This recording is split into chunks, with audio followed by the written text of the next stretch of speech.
Olá, hackers! Muita gente tem se perguntado, com os últimos desenvolvimentos da política brasileira, como é que funciona essa questão da privacidade nos aplicativos de mensagem, principalmente quando a gente está falando Telegram versus WhatsApp. No próprio chat do Match Hackers, que é um chat do Telegram, a gente tem discutido muito assim, o que pode ter acontecido ali, o que aconteceu com essas mensagens para que elas tivessem vazado.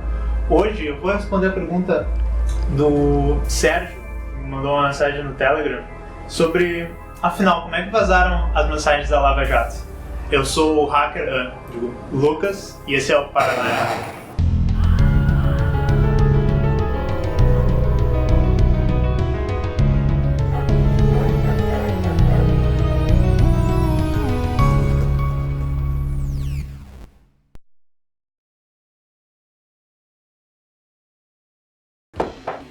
Bom, então, primeiro, para falar sobre essa questão, a gente tem que falar o que tange a privacidade dos aplicativos de mensagem.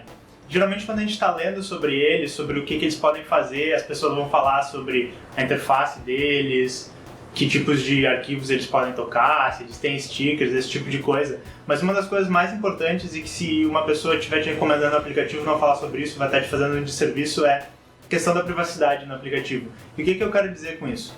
Quer dizer que a mensagem que eu estou mandando como o remetente só deveria ser vista por mim e pelo destinatário dessa mensagem. E como os aplicativos vão fazer isso? O primeiro dos desafios é pensar por todos os lugares, por todos os dispositivos que essa mensagem vai passar. Em primeiro lugar, ela com certeza vai estar no nosso celular, nosso dispositivo que vai criar a mensagem. Ela também vai passar, por exemplo, pelos roteadores de internet que estão nos provendo acesso à internet, vai passar pelos computadores do nosso provedor de internet, vai fazer todo um caminho e eventualmente vai chegar no dispositivo do destinatário dessa mensagem. Em todos esses pontos, a nossa mensagem estaria suscetível a ser interceptada, a ser lida, até ser modificada. Então, qual é a solução para esse primeiro problema que a gente tem? Como vocês já devem ter ouvido falar muito por aí, um termo que se fala é a criptografia dessas mensagens. E o que quer dizer criptografia? Criptografia é basicamente a ferramenta que vai nos permitir, mesmo estando usando para comunicação uma linha potencialmente monitorada, vai nos permitir que a nossa mensagem chegue em segurança apenas ao destinatário dessa mensagem. Tá? É uma ferramenta matemática. Ela funciona de uma maneira complexa e eu não vou explicar exatamente como a criptografia funciona nesse vídeo. A gente apenas vai assumir que ela funciona, que ela é mágica e que ela existe e que se a gente diz esse aplicativo implementa a criptografia, as coisas funcionam.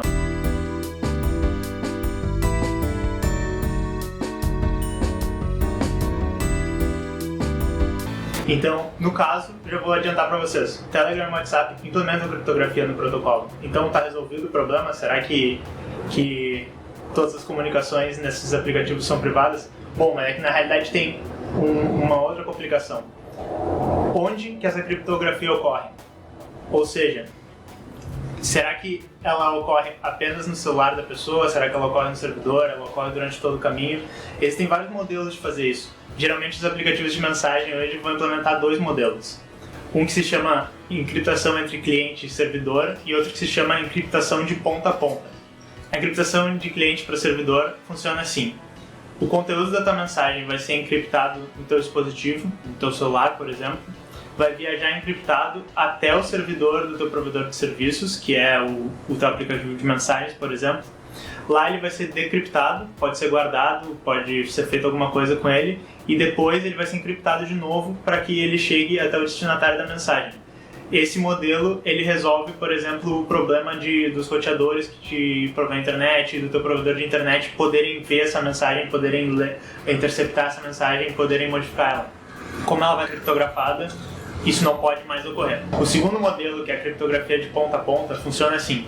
A mensagem é criptografada no seu dispositivo e ela viaja criptografada o caminho inteiro até o destinatário da mensagem. E no destinatário ela é decriptada, por isso que a gente chama de ponta a ponta. Apenas as pontas vão ter acesso ao conteúdo dessa mensagem. Tá? Geralmente a gente vai entender que a criptografia de ponta a ponta ela é mais segura porque nem mesmo o provedor do aplicativo, nem mesmo o WhatsApp, no caso, que implementa isso, poderia ler essas mensagens. Mas aí vocês podem se perguntar, por que então todo mundo não usa essa implementação? Porque ela tem algumas desvantagens. Ou melhor, o método cliente-servidor tem algumas vantagens. Se o aplicativo de mensagens guarda as mensagens no servidor, por exemplo, se eu usar um celular novo que eu registro no aplicativo, eu posso imediatamente baixar todas as minhas mensagens. A busca por todas as mensagens é muito mais fácil. E então, alguns aplicativos, como por exemplo o Telegram, por padrão, usam o modelo cliente-servidor. Isso permite que o Telegram te dê busca em todo o teu histórico de mensagens, permite que os grupos do Telegram funcionem da maneira que funcionam, com milhares de membros.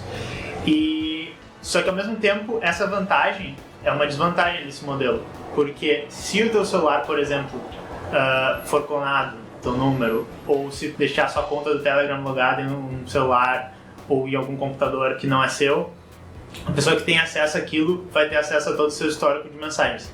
Já o WhatsApp, toda a comunicação nele funciona da maneira encriptação ponta a ponta. Então, o seu celular é quem encripta e decripta as mensagens para sua conta, e as mensagens que estão dentro desse celular não poderiam ser lidas em outro celular ou lidas no computador, porque elas estão lá dentro. Isso é um dos motivos porque o cliente web do WhatsApp, você precisa estar sempre conectado com o seu celular na internet. Porque as mensagens elas não estão indo para um servidor e sendo mandadas para ti, elas literalmente estão no seu celular e você precisa ter ele ativamente decriptando elas para que você possa acessá-las na interface. E agora, antes que eu explique para vocês quais são as minhas teorias sobre como pode ter acontecido esse vazamento das mensagens, a gente precisa explicar mais um ponto, que é o ponto como geralmente os aplicativos de mensagem vão fazer a autenticação da sua identidade no aplicativo. Ou seja, como o aplicativo sabe que a pessoa que está usando aquele celular é realmente você ou que aquela conta é sua. E a maneira como ambos o WhatsApp e o Telegram usam é validando pelo seu número de telefone, que é uma maneira que tem vários problemas. Então quem já usou esses aplicativos, que eu imagino que é a maioria de vocês, sabem que quando você cria uma conta nova, você vai receber um SMS com um código, que o aplicativo vai usar esse código para autenticar. Ok, essa conta que está sendo criada aqui é da pessoa que é dona desse número.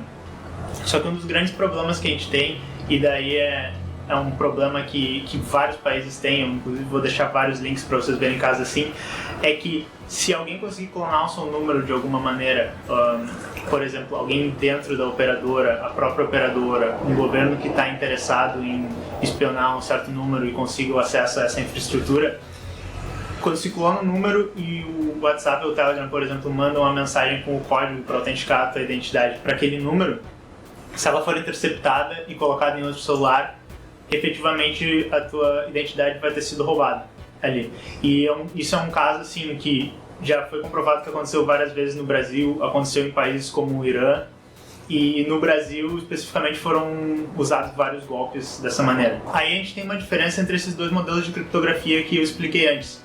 Porque no modelo cliente-servidor, como eu já adiantei para vocês antes, as mensagens ficam guardadas no servidor não criptografadas. E daí, uma pessoa que não é você, mas que, por exemplo, clonou o seu número e conseguiu acesso a essa conta, vai poder baixar todo o teu histórico de mensagens, porque vai pedir essa, vai dizer assim, ok, eu sou o Lucas aqui, esse é o celular do Lucas, me dá as mensagens do Lucas, e vai receber todas que estavam no servidor. Isso é uma maneira de, por exemplo, acessar o histórico de uma pessoa de uma maneira a burlar o sistema. Já a maneira como o WhatsApp funciona, que é a criptografia de ponta a ponta, essas mensagens elas não são possíveis de ser puxadas do servidor, porque você precisa do dispositivo original que criptografou as mensagens para decriptar elas. Então, mesmo que a gente consiga, por exemplo, clonar um número, autenticar a conta de WhatsApp de uma pessoa num novo celular que não é dela, a gente vai ter o controle da identidade, mas a gente não vai ter o histórico das mensagens antigas. Então, por exemplo, um golpe que era usado no WhatsApp com a clonagem de número era conseguir o número da pessoa, entrar nos grupos em que essa pessoa estava e daí fazer o que a gente chama de engenharia social, que é, por exemplo, dizer aqui é o Lucas, olha só, me fale uma coisa aqui que a gente estava conversando, ou eu preciso de ajuda, mande dinheiro para as contas, esse tipo de coisa. Só que o acesso às mensagens antigas não seria possível por esse método por causa da maneira como o WhatsApp implementa essa criptografia. Ok, então finalmente a gente vai chegar na parte do vídeo em que eu vou dar algumas teorias sobre como eu acho que essas mensagens podem ter vazado. O que a gente sabe até agora, baseado nos artigos que saíram no Intercept. As conversas todas vieram do Telegram. Pelo teor das mensagens em que a gente via que eram conversas do Dallagnol com o Moro, conversas do Dallagnol com outros terceiros, conversas do Dallagnol dentro de grupos onde ele estaria, eu chuto que o vazamento veio do dispositivo veio da conta do Dallagnol. E tem várias maneiras como isso pode ter acontecido, que vocês já podem estar adiantando por causa de tudo que eu expliquei no vídeo. Uma das que eu acho que é muito provável é que não tenha tido nenhuma técnica de hackeamento assim muito avançada. Ele basicamente deixou o celular dele desbloqueado ou deixou um computador que ele estava logado na interface do Telegram web desbloqueado e alguém chegou lá e disse, de repente seria legal copiar essas mensagens, porque eu posso usar elas depois. Tem a possibilidade também, que é igualmente trivial, de alguém que estava dentro dos grupos ter copiado as mensagens ou de alguém que trabalhava junto com ele ter copiado as mensagens, porque aparentemente, e algumas reportagens falam isso, o celular dele e de outras pessoas trabalhando no Lava Jato eram celulares de serviço, ou seja, talvez outras pessoas tinham realmente a permissão, assim, não tinha nada errado eles manipularem aqueles celulares, mas daí alguém dentro ali no meio do caminho pode ter resolvido copiar essas mensagens. Uma outra possibilidade que pode ter acontecido também é que o celular dele tenha sido acessado por alguma pessoa próxima dele ali. Digamos que ele esqueça o celular dele em cima da mesa e alguém olha, o que será que é do celular do Dallagnol? Daí digamos que a senha dele fosse 1234 ou fosse, sei lá, Lava Jato 2017 ou até mesmo o dedo dele é meio sujo e daí a senha dele era um quadradinho assim e daí tava marcado o quadradinho. Isso são tudo maneiras onde alguém poderia obter o acesso. Algumas pessoas não chamariam isso de hackear, não chamariam isso, talvez no máximo uma engenharia social, se acessa a conta do Telegram dele ali e é baixada as mensagens. Outra possibilidade que existe é a possibilidade da clonagem do número que eu expliquei aqui. Então digamos que esse ataque é um pouquinho mais refinado, mas alguma pessoa que sabia qual era o número do telefone dele clonou o chip com a ajuda de talvez alguém dentro da operadora, mas talvez ele pode ter tido o seu celular roubado e daí o seu chip ficou na mão de outra pessoa por um tempo. Então existem várias possibilidades aí, que também daí a pessoa teria tido acesso à conta dele e teria conseguido baixar o histórico inteiro da conta no Telegram. Outra maneira como isso pode ter acontecido, e seria uma maneira um pouquinho mais avançada, é que tivesse algum malware, algum vírus que infectou o celular do Dallagnol e daí alguém teve acesso aí aos arquivos do celular dele, pôde copiar mensagens, pôde copiar tudo isso e obter essas conversas. Eu acho que é um pouco improvável essa teoria porque as reportagens falam no vazamento das mensagens do Telegram, não falam vazamento de arquivos do WhatsApp, vazamento de fotos, vazamento de documentos. Todas essas coisas poderiam ter sido copiadas se o celular tivesse sido comprometido assim num nível um pouquinho maior, que inclusive é o tema de um vídeo anterior do canal, que vocês podem ver como é que esse tipo de programa poderia infectar um celular. Mas então, em resumo, eu acho um pouco improvável essa teoria. Uma outra coisa que eu prestei atenção nas reportagens que achei interessante é que o próprio Sérgio Moro falou que não usava o Telegram faz 2 anos. Então isso daria 2017, mais ou menos. E a gente sabe que o Telegram ele tem uma funcionalidade que deleta uma conta depois de 6 meses inativo. E a gente pode estender isso para 1 ano se a gente configurar. E quando a conta é deletada, todas as mensagens que essa conta mandou também somem com ela. Então daí isso abre, digamos que ele esteja falando a verdade, isso abre algumas possibilidades. A possibilidade de que essas mensagens, já que elas vão até 2017, tenham sido pegas na época. Quem quer que tenha pegado essas mensagens, pegou essas mensagens antes, então não agora. Mas também tem a possibilidade do Moro ser meio moscão e tipo, ele logava no Telegram todo dia ali, então a conta dele estava sendo usada todo dia e aí quer dizer, não mandei mais mensagens. Tem essa possibilidade. Mas então fica aí em dúvida o que aconteceu. Quando essa questão da autenticação do número, ambos o Telegram e o WhatsApp, eles têm uma funcionalidade que se chama autenticação de 2 fatores, Two-Factor Authentication, ou até 2FA, vocês talvez vejam escrito num artigo, que ela consiste em não só usar o teu número para validação da conta, mas também usar uma senha extra que a gente pode registrar. Então, tanto quando você cria a conta nesses aplicativos, ou se você já tem uma conta, se você entrar nas opções lá, procurar a segurança, a autenticação de 2 fatores, você vai poder configurar essa senha extra, e daí não só vai ser preciso fazer a autenticação do número, mas quando um celular novo estiver acessando a conta, vai ser pedido essa senha, e daí só depois de colocar a senha a gente consegue ter acesso à conta, o que teria mitigado provavelmente esse tipo de ataque caso o ataque aconteceu nesse caso seja o roubo do número. Mas um desenvolvimento interessante, assim, bem estranho dessa história é que aparentemente o hacker entrou em contato com os procuradores e eu digo que é estranha porque as mensagens são meio bizarras, ele tem, digamos, uma falta de traquejo social ali nas mensagens, ele usa palavras complicadas que não seriam do vocabulário do hacker, mas né, não tem direito como saber. Mas esse hacker, ele afirma, por exemplo, que ele conseguiria quebrar a criptografia do Telegram, que não adianta usar a autenticação de 2 fatores e ele estaria invadindo essas contas aí indiscriminadamente. O próprio Telegram colocou no site deles uma notícia citando isso, dizendo que se essa pessoa é tão boa assim, consegue hackear tudo, eles desafiaram ele a invadir uma conta ali que eles disponibilizaram, mostrar como é que se quebra a segurança deles ali. O Telegram falou que o vazamento não veio de dentro da estrutura deles, ou seja, essa é uma possibilidade que eu nem cheguei a explorar aqui, mas a possibilidade de que nos servidores do Telegram as mensagens estivessem lá, alguém acessou os servidores do Telegram ilicitamente, né, conseguiu roubar essas mensagens. O Telegram afirma que essa possibilidade não existe. Ele disse que realmente, ou a pessoa perdeu o seu número porque não usava autenticação de 2 fatores, ou foi algum tipo de acesso no celular, ou algum malware que estaria instalado no computador. Então essa foi a análise deles. E agora chegando no fim do vídeo, tem uma coisa que eu queria tocar um pouco, que é essa questão assim, que a gente vai ver às vezes entre grupos de fãs de um aplicativo ou outro, digamos, uma polarização estranha entre algumas características que o WhatsApp e o Telegram têm e que causa brigas entre as pessoas ou causa as pessoas a superestimarem alguns tipos de características que eles têm. O que eu quero dizer com isso? O Telegram é um aplicativo de software livre e eu sou um hacker, eu sou do Mind Hackers, eu curto muito software livre, eu sou um super evangelista de que queria que todos usassem software livre, e o WhatsApp não, ele é software proprietário, o código dele é fechado.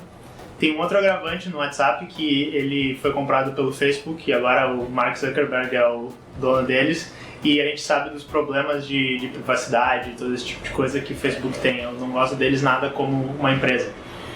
Mas isso às vezes causa as pessoas a imediatamente pularem para a conclusão de que o Telegram deve ser mais seguro, mais privado que o WhatsApp. E na realidade, depois de tudo isso que eu expliquei, isso acaba não sendo exatamente assim sempre.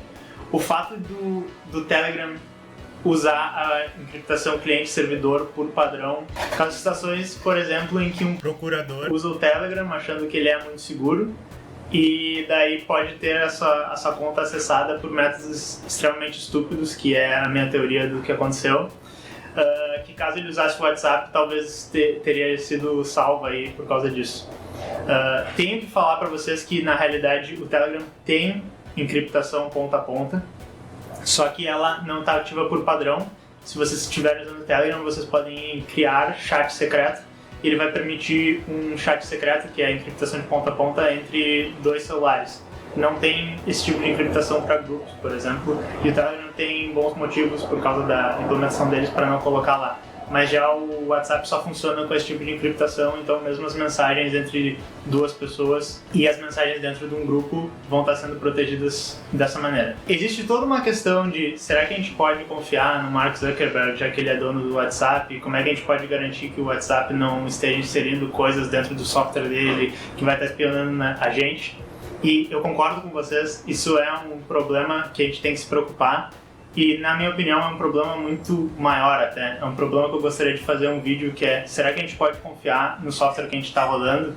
Será que a gente pode confiar no software que é proprietário versus um software que é livre? E uma questão mais profunda ainda: será que a gente pode confiar no software livre se não foi a gente que montou o pacote dele e se a gente não sabe exatamente o que está rolando ali? Será que a gente não sabe se alguém colocou alguma coisa naquele software livre que a gente não estava esperando? E, inclusive, o primeiro vídeo desse canal fala sobre um caso em que esse tipo de coisa aconteceu. Então é uma questão muito maior que isso. O resumo que eu queria que vocês pegassem desse vídeo é que ambos, o Telegram quanto o WhatsApp, são seguros, mas a gente precisa entender as limitações do modelo de segurança dos dois. A gente precisa entender o que vai estar sendo exposto quando a gente mandar uma mensagem, o que vai estar sendo protegido. E a gente precisa entender que se a gente vai ficar planejando conspirações aí casualmente pela internet, seria bom saber mais ou menos como é que a privacidade nesses aplicativos funciona. Então eu recomendo que todos vocês ativem a autenticação de 2 fatores nos aplicativos de vocês. Outros sim, continuem sempre paranoicos. E é isso aí, pessoal. Tá, foda-se.